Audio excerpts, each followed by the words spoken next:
The champagne flute slipped from my hand, shattering against the marble floor as my brother's mother-in-law pointed directly at me.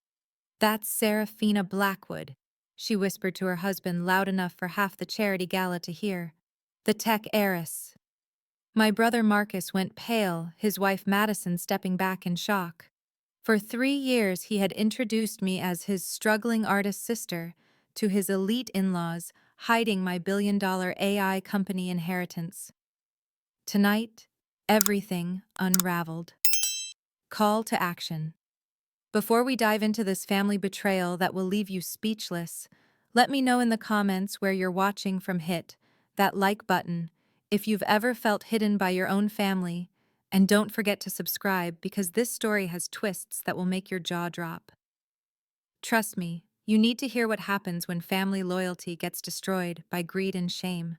3 hours earlier, I had been nervous about attending Marcus's anniversary party. My brother had always been protective, sometimes overly so, but lately his behavior felt different. Secretive.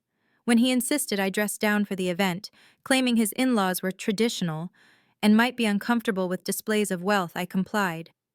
I wore a simple black dress and minimal jewelry, nothing that would hint at my true status. The Whitmore family had built their empire in old money banking, the kind of generational wealth that looked down on new money, especially tech money. Madison Whitmore had married Marcus 5 years ago, and from day one her parents had been less than welcoming to our family. They tolerated Marcus because he worked in their bank's legal department, but they had made it clear that his middle-class background was already pushing their acceptance limits. What I discovered that evening would shatter everything I thought I knew about my relationship with Marcus. The revelation began innocuously. I was admiring the Whitmore Mansion's art collection when I overheard Madison's younger sister Charlotte talking to her cousin near the Monet hanging in the hallway. "I still cannot believe Madison married so far beneath her station," Charlotte was saying, her voice dripping with disdain. "Marcus comes from absolutely nothing. Did you know his sister is some failed artist who can barely afford rent? Madison told me she has to send them money regularly just so they can maintain basic dignity." My blood ran cold. Failed artist. Money from Madison. I had never received a single dollar from my sister-in-law. In fact, I had been the one helping Marcus financially when he was struggling through law school.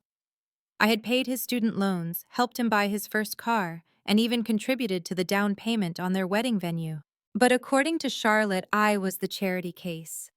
As the evening progressed, I began paying closer attention to conversations around me. The picture that emerged was disturbing and completely fabricated. According to the narrative Marcus and Madison had constructed, I was a burden on their family. They claimed I had mental health issues that prevented me from holding steady employment. They said I had borrowed money from them multiple times and never paid it back. Most shocking of all, they told people I was jealous of their success and often created dramatic scenes to get attention. None of it was true. But the web of lies went deeper than just embarrassing family stories. During dinner, I excused myself to use the restroom and accidentally walked into the wrong room. I found myself in what appeared to be a home office, where Madison's father, Richard Whitmore, was having an intense phone conversation. I started to back out quietly, but his words stopped me cold. "The Blackwood acquisition is moving forward as planned," he was saying into his phone. "My daughter's connection to the family through marriage gives us the inside track we need. The brother has been feeding us information about Seraphina's company operations for months now. She has no idea we're positioning ourselves to buy out her major competitors and corner the AI market." Blackwood Technologies, my company. The revolutionary AI platform I had inherited from my mentor and had spent 5 years building into a billion-dollar empire. I pressed myself against the wall, my heart pounding, as Richard continued. "Marcus has been invaluable. He convinced his sister to sign some documents he claimed were routine legal paperwork for family trust protection. She had no idea she was actually signing preliminary agreements that give us first rights to purchase her company if she ever decides to sell. The girl is brilliant with technology, but completely naive about business law." My legs nearly gave out. The documents Marcus had brought me 6 months ago, the ones he said would protect my assets from potential lawsuits, were actually legal traps. I had trusted my brother completely, never bothering to have my own attorney review paperwork that came from family. The beauty is that she trusts Marcus implicitly, Richard continued. She has no idea he is feeding us her company's quarterly reports, her expansion plans, even details about her research and development projects. We have been able to position our investments to directly compete with her innovations, sometimes beating her to market with similar products. The room started spinning. Marcus had been betraying me for months, maybe longer. Every family dinner where I had excitedly shared my business victories, every conversation where I had asked for his legal advice, every document I had signed, based on his recommendation, had been ammunition for the Whitmores to use against me. But Richard was not finished. His next words revealed the full scope of their scheme. The final phase begins next month. Marcus will convince Seraphina to attend the tech summit in Silicon Valley. We have arranged for several of her major clients to be approached by our partners with better offers. While she is distracted trying to save those contracts, we will exercise our first purchase rights and force the sale of Blackwood Technologies. She will have no choice but to sell to us at the predetermined price, which is roughly 30% of the company's actual value. 30%. They were planning to steal my life's work for pennies on the dollar, and my own brother was orchestrating the entire betrayal. I slipped out of the office, my mind reeling. Everything made sense now. Marcus's insistence that I keep my wealth quiet around his in-laws was not about their comfort levels with new money. It was about maintaining the fiction that I was vulnerable and naive, someone who could be easily manipulated and controlled. The failed artist story, the financial dependency narrative, even the claims about my mental health were all carefully constructed, lies designed to discredit me in advance. If I ever tried to fight back or expose their scheme, who would believe the unstable sister over the respectable banking family and their reliable son-in-law? As I rejoined the party, forcing myself to smile and make small talk, I realized that my brother had not just betrayed my trust. He had sold out my future, my company, and my legacy for acceptance into a family that would never truly respect him anyway. But Marcus and the Whitmores had made one crucial miscalculation. They assumed I was the same naive young woman who had inherited Blackwood Technologies 5 years ago. They had no idea that building a billion-dollar company had taught me exactly how ruthless and strategic I could be when someone threatened everything I had worked for.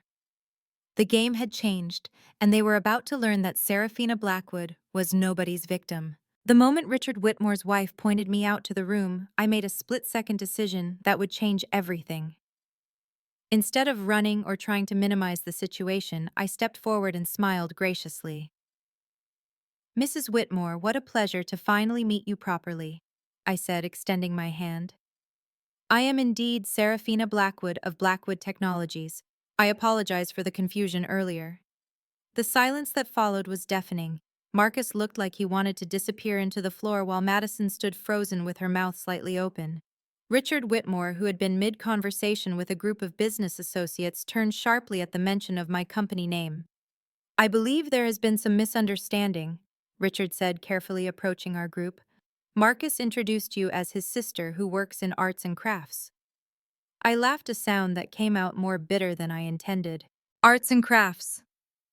That is certainly one way to describe artificial intelligence development and neural network programming.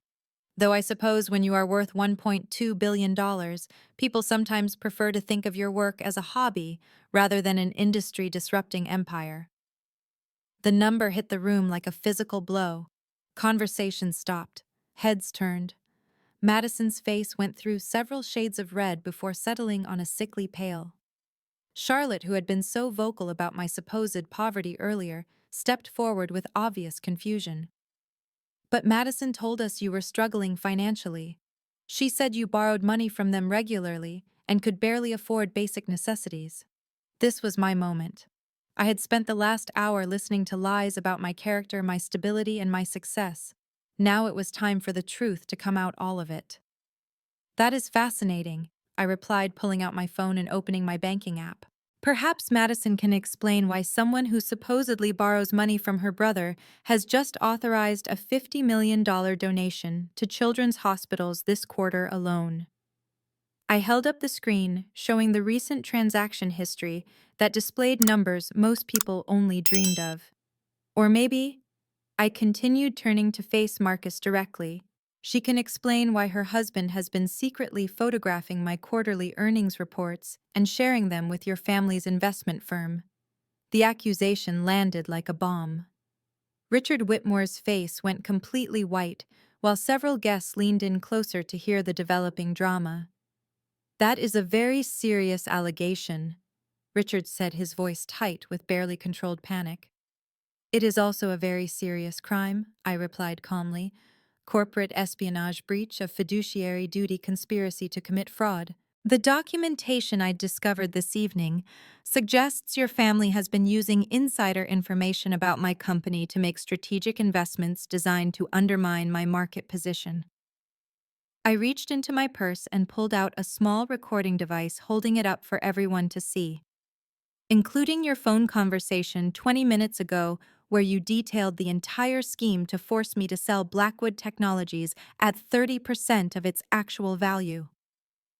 The reaction was immediate and explosive. Richard lunged toward me, but two other guests stepped between us. Madison started crying, her carefully composed social facade crumbling completely. Marcus finally found his voice, but it came out as a weak, desperate whisper. "Sarah, please, you do not understand. They promised me partnership in the firm. They said if I helped them acquire your company, they would make me a full partner and we could merge our resources. We could be more powerful together." "More powerful together," I repeated, my voice rising for the first time that evening. "You mean you could steal everything I built and claim credit for my work? You mean you could destroy 5 years of innovation and research so you could get a fancy title at their bank?" The room had become completely silent, except for Madison's quiet sobbing. Every guest was watching the family drama unfold with the kind of horrified fascination usually reserved for traffic accidents. "Do you want to know the most pathetic part, Marcus?" I continued, my anger finally breaking through my controlled facade. "You sold me out for acceptance from people who will never actually respect you. Mrs. Whitmore, would you like to tell my brother what you really think of him? Should I share the conversation I overheard earlier about how Madison married beneath her station?" Mrs. Whitmore looked stricken, realizing that I had been listening to far more than just Richard's phone call.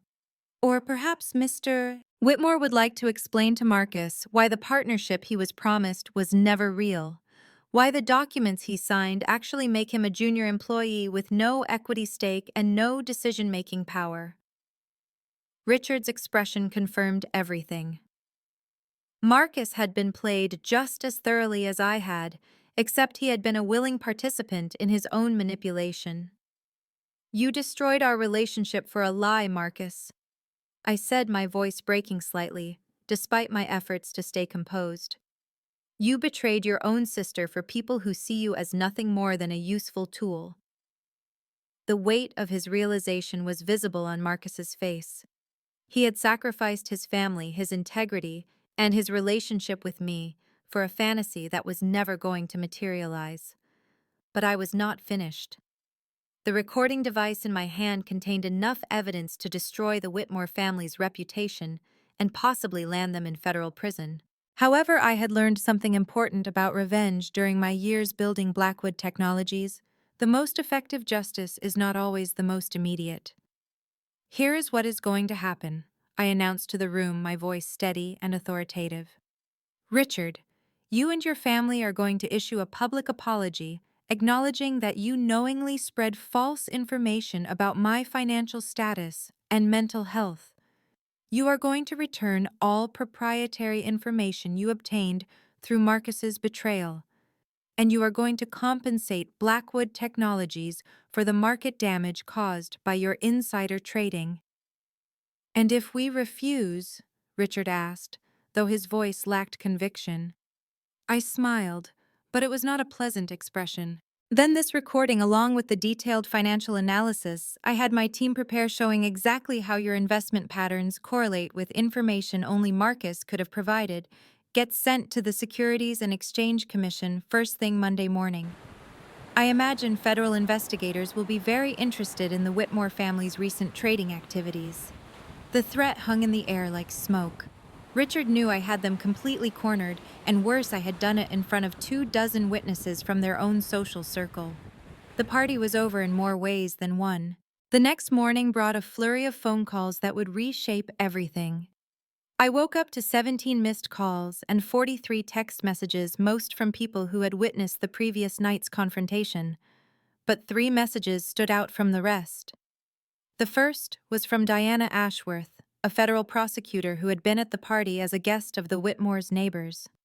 Her message was brief but intriguing. Ms. Blackwood, I believe we need to talk about what I witnessed last evening. There are legal implications here that extend beyond civil matters. The second was from James Crawford, a financial journalist who wrote for the Wall Street Journal.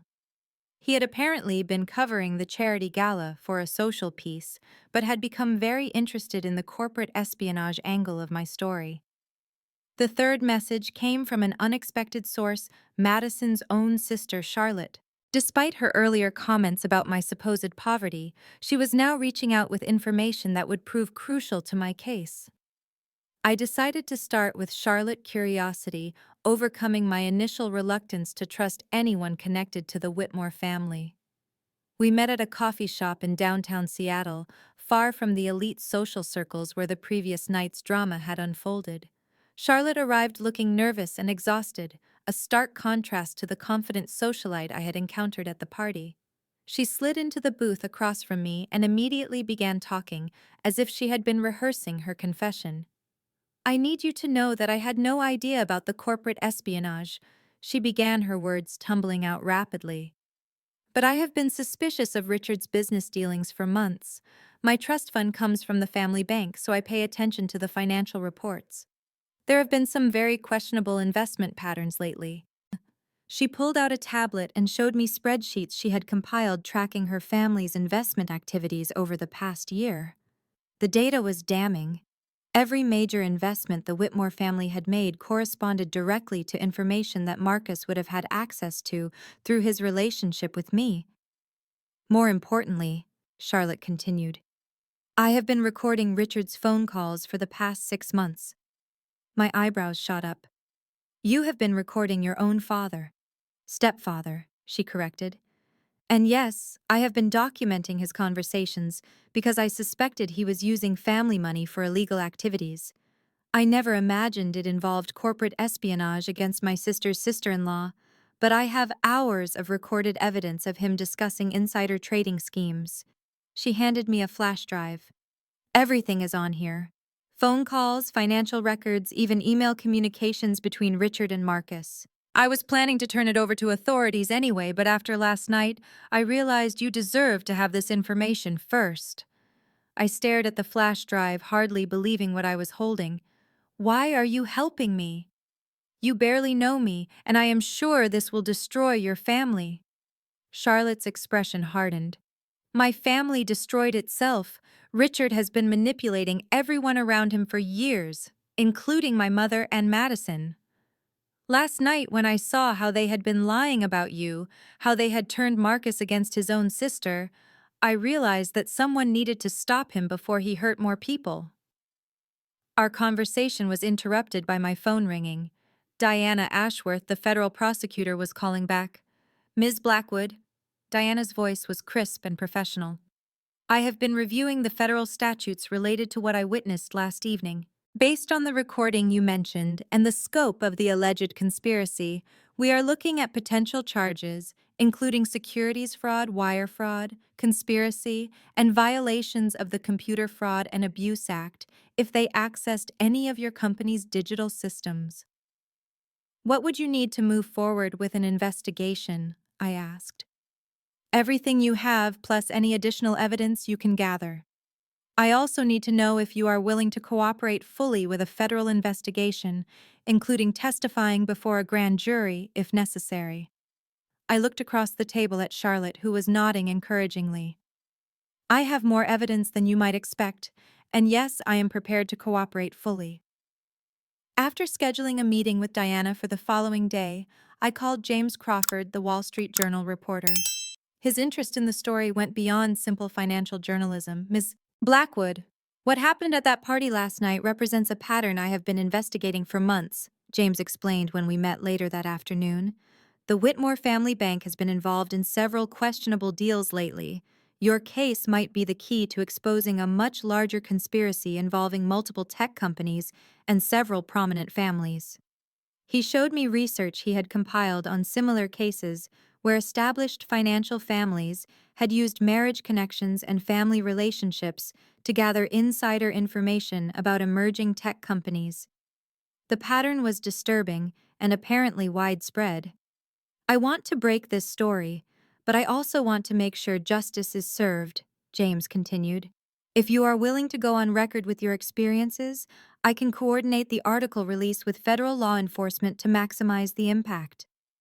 By evening, I had assembled an unlikely but powerful alliance. Charlotte was providing insider evidence of her family's crimes. Diana was building a federal case that could result in serious prison time for the conspirators. James was preparing to expose the story to national media in a way that would make it impossible for the Whitmores to use their social connections to minimize the consequences. But the most important ally came from an unexpected source.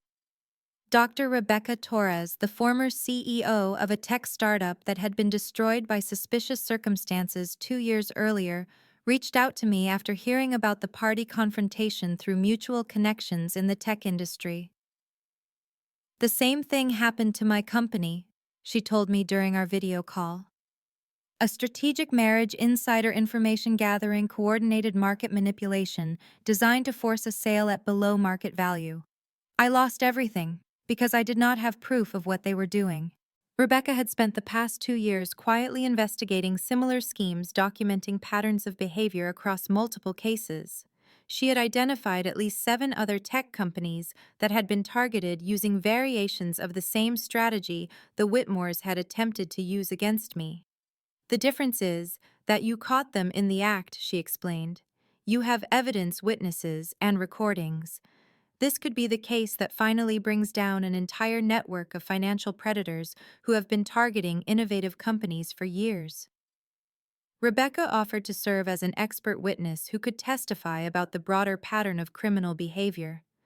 More importantly, she could connect my case to the other companies that had been victimized, potentially turning a single corporate espionage case into a massive federal investigation of organized financial crime. As I sat in my apartment that evening, surrounded by evidence files and legal documents, I realized that what had started as a family betrayal had evolved into something much larger. Marcus's decision to spy on me for the Whitmores had exposed a criminal enterprise that had been operating for years, destroying companies and ruining lives with impunity. The alliance I had built was powerful, but it was also dangerous. The Whitmores had significant resources and political connections. They would not surrender without a fight, and they would use every tool at their disposal to discredit me and my allies. But for the first time since discovering Marcus's betrayal, I felt confident about the outcome. I was no longer fighting alone, and the evidence against the Whitmores was overwhelming. Justice was not just possible, it was inevitable. The next phase would test everyone's commitment to seeing this through to the end, but I was ready for whatever came next. 2 weeks into building our federal case, I received a phone call that would shatter my carefully constructed alliance. It was Charlotte, but her voice sounded different, strained and formal in a way that immediately put me on alert. Seraphina, we need to meet immediately. Something has happened that changes everything. We arranged to meet at the same coffee shop where she had first given me the evidence against her family. But when I arrived, Charlotte was not alone. She was sitting with a man in an expensive suit whom I recognized as one of the Whitmore family attorneys. "Sit down, Sarah," Charlotte said, unable to meet my eyes. "There are some things you need to understand about the evidence I gave you." The lawyer who introduced himself as Robert Manning placed a thick folder on the table between us. Ms. Blackwood, my clients have become aware of certain irregularities in the materials you obtained from Ms. Charlotte Whitmore. We need to discuss the legal implications of your current course of action. My stomach dropped. What kind of irregularities? Charlotte finally looked up, her face flushed with guilt and shame. The recordings I gave you were not all authentic. Some of them were edited. Some conversations were taken completely out of context, and some of the financial documents were altered to make the investment patterns look more suspicious than they actually were. The words hit me like a physical blow. You fabricated evidence. Not fabricated exactly, Charlotte said quickly, but enhanced.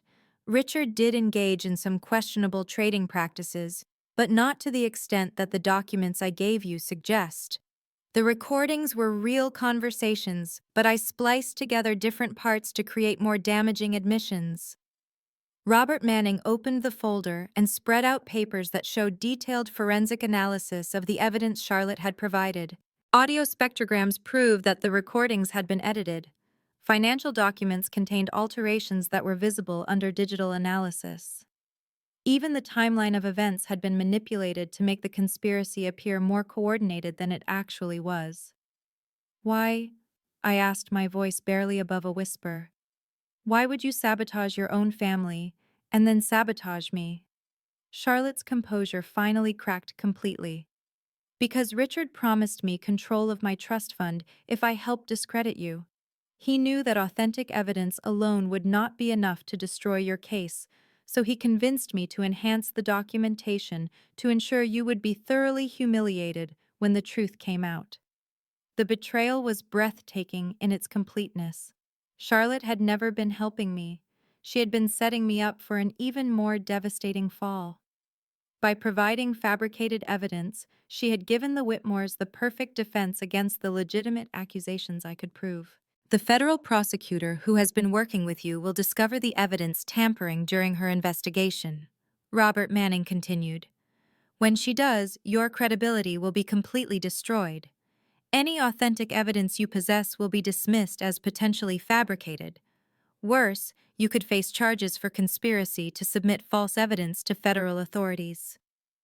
I felt the walls closing in around me. What do you want? A complete retraction of all accusations against the Whitmore family, Robert replied. A public apology for spreading false information, and a signed agreement that you will not pursue any legal action against any member of the Whitmore family now or in the future. And if I refuse, Charlotte spoke up, her voice hollow, then the evidence of fabrication gets released to the media immediately. Your reputation in the tech industry will be destroyed. Diana Ashworth will be forced to charge you with obstruction of justice. And Marcus will testify that you coerced him into providing false information about our family's business practices. Marcus. Of course they had gotten to him too.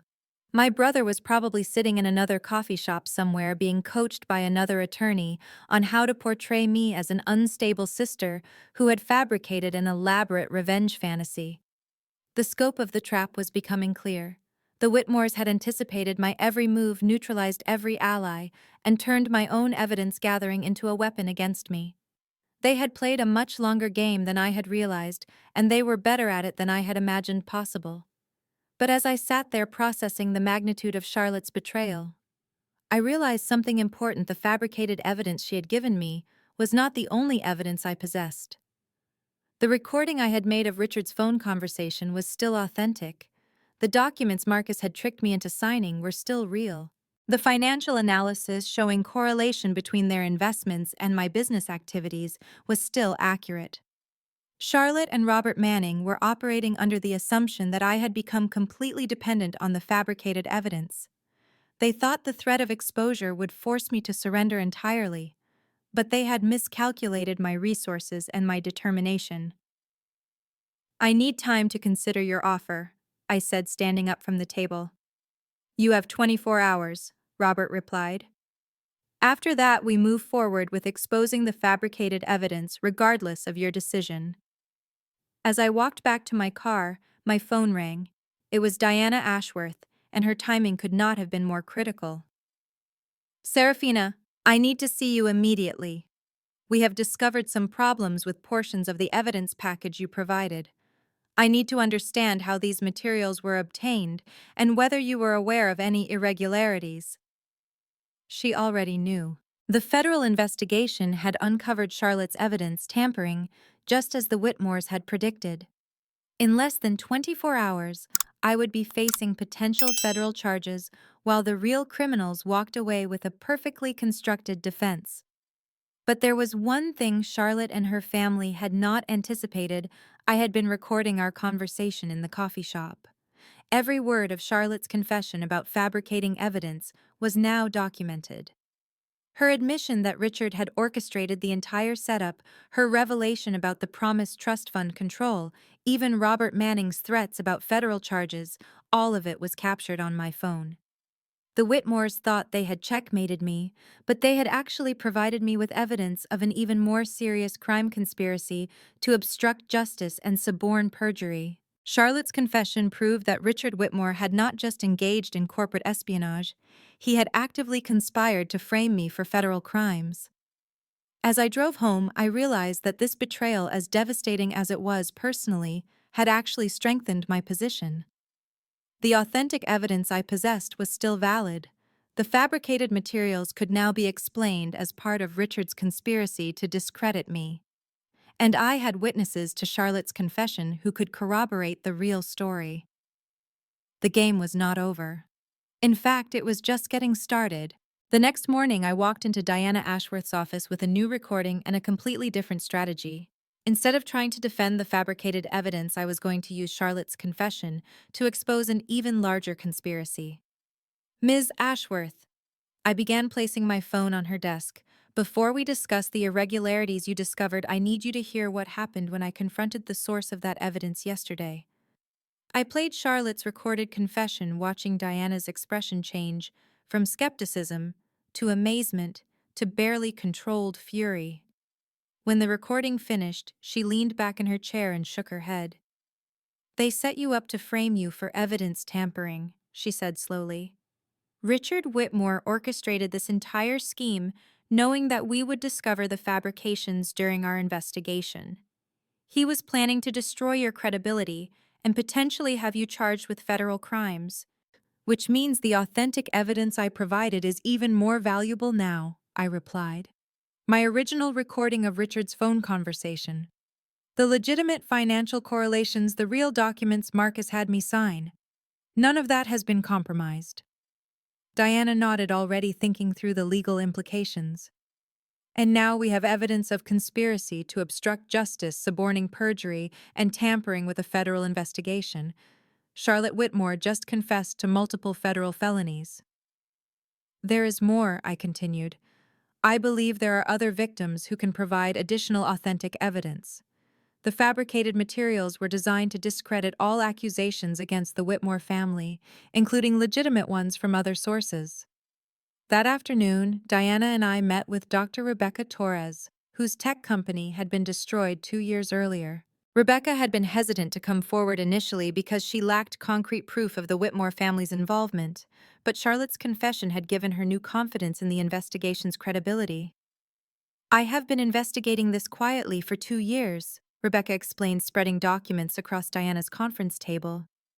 I found patterns connecting the Whitmore family bank to at least 7 other tech company acquisitions that followed similar suspicious circumstances. Arranged marriages or relationships providing insider access, coordinated market manipulation, forced sales at below market value. The documents Rebecca provided were meticulously researched and completely authentic. Financial records showing unusual investment patterns. Email communications obtained through Freedom of Information Act requests. Even testimony from former employees of targeted companies who had witnessed suspicious activities. The difference between my situation and Seraphina's, Rebecca continued, is that I was isolated when they attacked my company. I had no allies, no recordings, no advance warning of their strategy. They destroyed my business before I fully understood what was happening. Diana studied the materials carefully. This evidence suggests a pattern of criminal enterprise spanning multiple years and involving numerous victims. We are looking at potential RICO charges against the entire organization. But our most important breakthrough came from an unexpected source.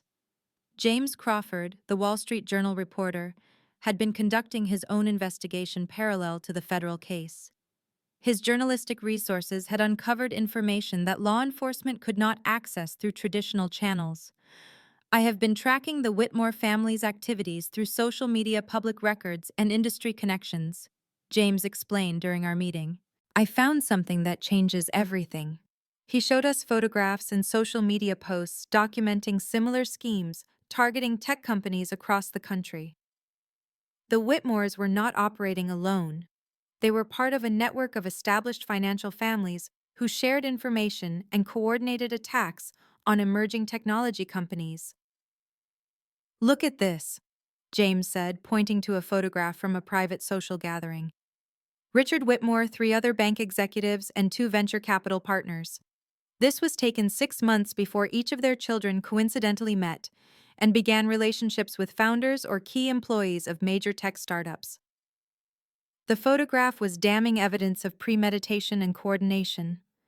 These relationships were not coincidental, they were strategically planned intelligence gathering operations.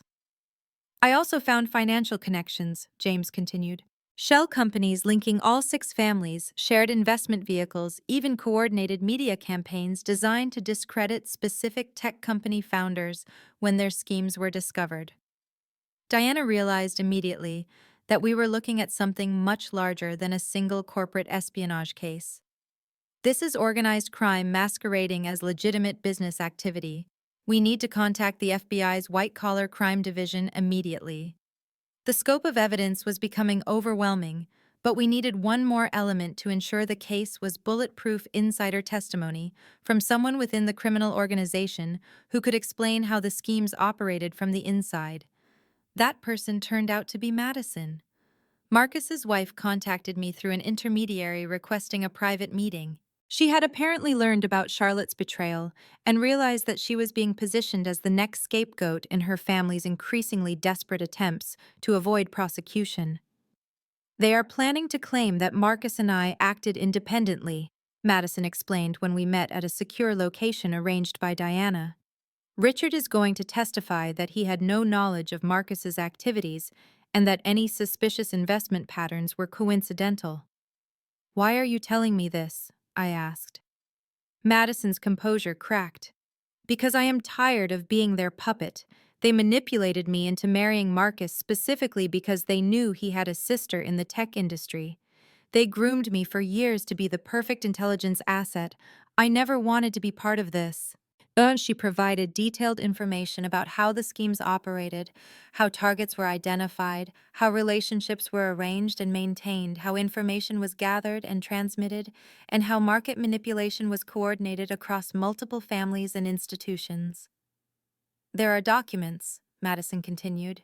Strategic planning meetings were recorded, financial projections showing expected profits from each targeted company, even psychological profiles of the founders they planned to manipulate.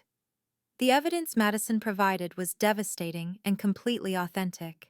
Internal planning documents that proved premeditation, financial projections showing the criminal enterprise's expected profits, communication logs detailing coordination between multiple criminal families.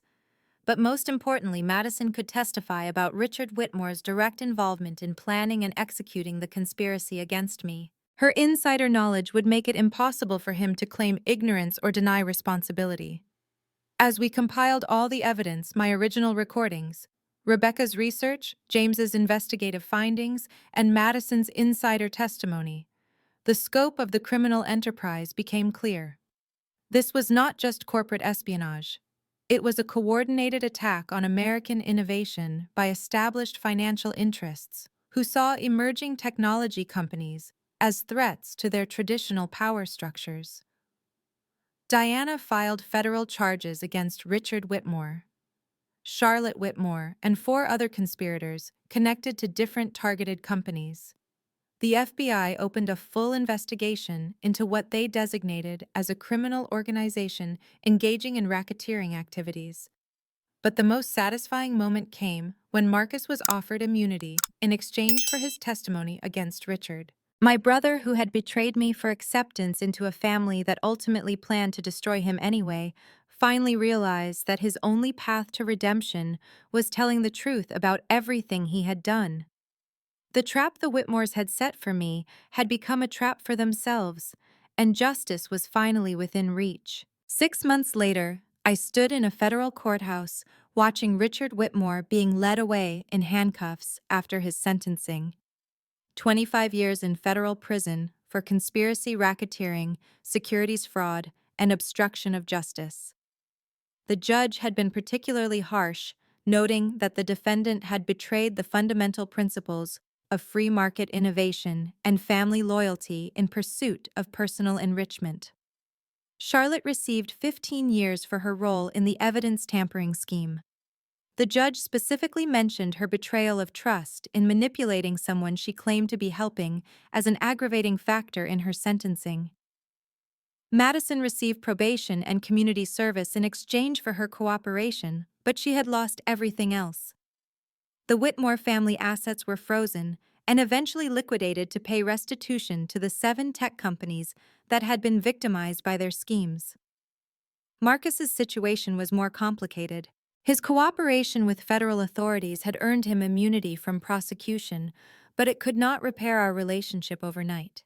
He had testified truthfully about everything: his motivations, his actions, the promises Richard had made, and the gradual realization that he was being manipulated as thoroughly as I was.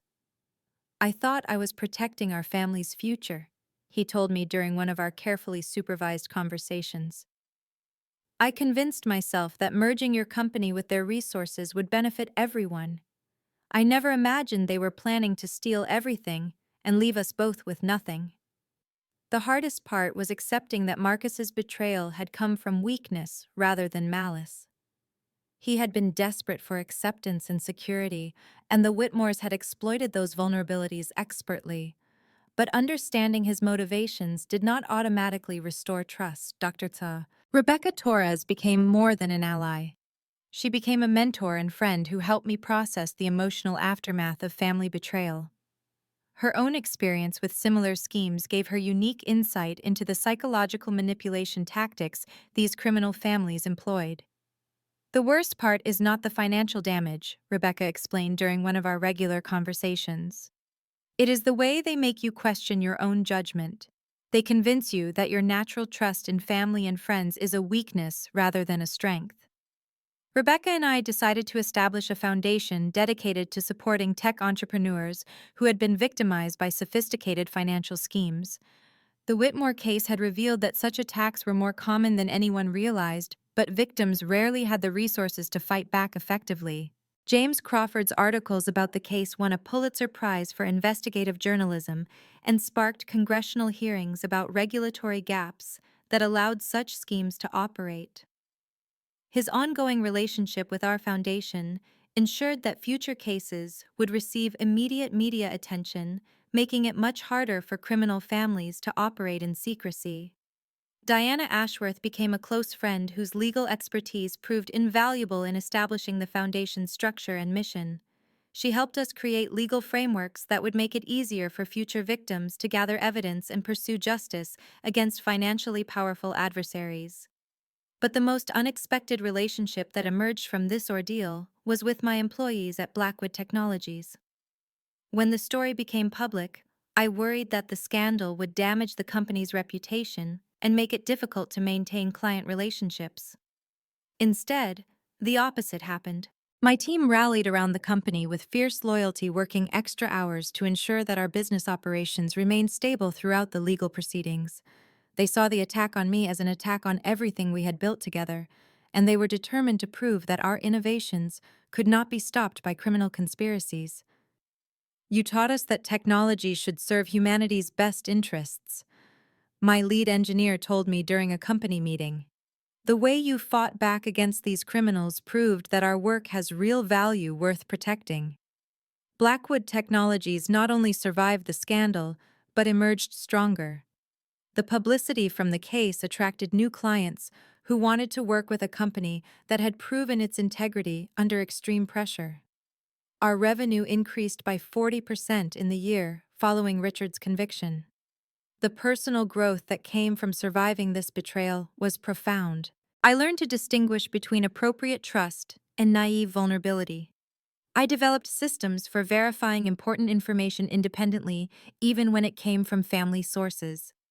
Most importantly, I learned that chosen family, the people who earn your trust through consistent actions, can be more reliable than biological family bound only by shared genetics. Marcus and I eventually found a path toward reconciliation, but it required him to accept full responsibility for his choices and their consequences. He underwent counseling to address the insecurity and need for external validation that had made him vulnerable to manipulation. Our relationship would never return to its previous innocence, but it evolved into something more honest and resilient. I cannot undo what I did, Marcus told me during our first unsupervised conversation after the trial ended. But I can spend the rest of my life proving that I learned from it. I can make sure that no one else in our family ever has to question whether they can trust me. The foundation Rebecca and I established has helped dozens of entrepreneurs fight back against similar schemes.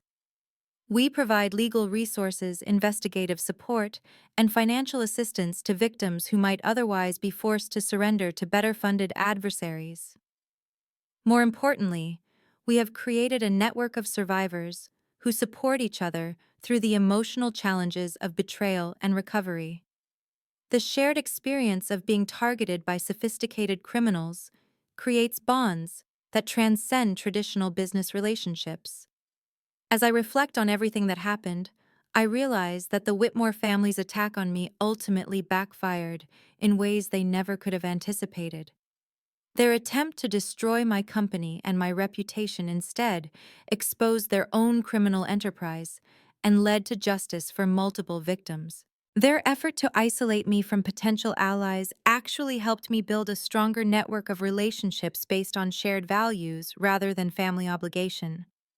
The greatest irony is that Richard Whitmore's scheme was designed to prove that established money could crush innovative newcomers through superior strategy and resources.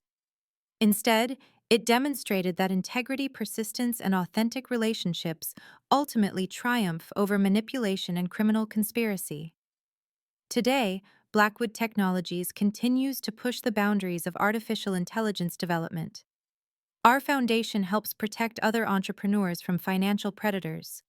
And I have learned to build my life around people who choose to be part of my journey rather than those who happen to share my DNA. Have you ever discovered that someone you trusted completely was working against you behind the scenes? How did you handle learning that your own family member was feeding your enemies information to destroy everything you worked for? Drop your thoughts in the comments below. I read every single one, and your stories help other people realize they are not alone in dealing with family betrayal. If this story resonated with you, hit that like button and subscribe for more real-life drama that proves truth really is stranger than fiction. Share this video with anyone who needs to hear that justice can prevail even when the people closest to you try to tear you down. Thank you for joining me on this journey through one of the most challenging periods of my life, and remember, sometimes the family that matters most is the one you choose for yourself, not the one you are born into.